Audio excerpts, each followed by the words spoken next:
bizcoito de yogur. A mí esta sobremesa gustame moito. Isto ensinoumo a miña curmá. Vamos a empezar cos ingredientes que leva, pero antes direivos que cando digo a medida dun vaso refírome a un recipiente dun yogur. Vale, empezamos poñendo o horno a 180 grados. O forno a 180 grados. Despois, collemos o yogur e o botamos nun bol. Intentando apañar ben.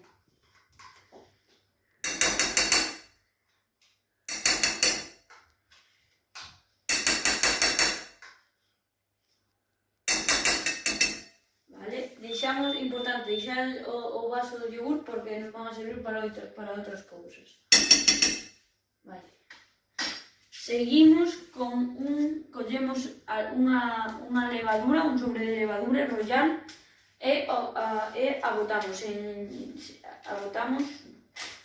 enteira. Despois hai que ir ao aceite. Eu vou botar aceite xirasol e botar un vaso de yogur. O enchemos ata case ao final. E o botamos. Despois disto tens que empezar a remexer. Para. Déjame remexer un pouco. Estás grabando?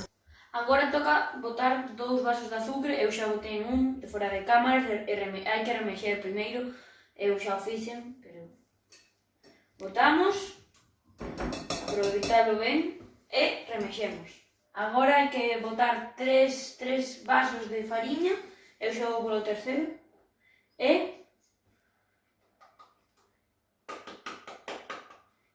despois hai que seguir remexendo. Agora hai que botar 4 ovos. Xa botei 3, este é o cuarto.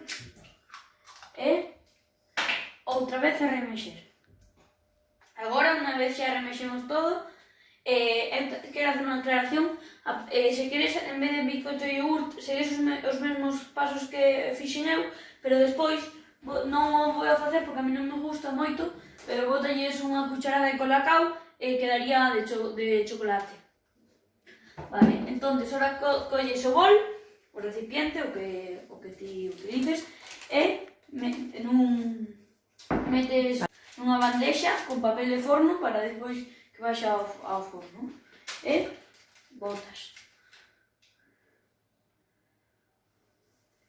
Eu os recomendo cunha lingua de gato, utilizamos para botar o máximo posible. Collemos o bizcoito xa no recipiente e cando xa este forno listo, abrimos o forno e metemos o bizcoito. O metemos e cerramos. Tamén, cando este case feito, eu os diría de botar un pouco de azúcar por arriba para que se quede unha costra. Isto, agora xa o veréis xa feito na mesa. E, por certo, o tempo que ten que estar no forno son 30 minutos. Despois de 30 minutos sacamos o bizcoito. Con moito salgallo e así quedou. A mí me ten moi boa pinta. Espero que salgache ben e a comelo.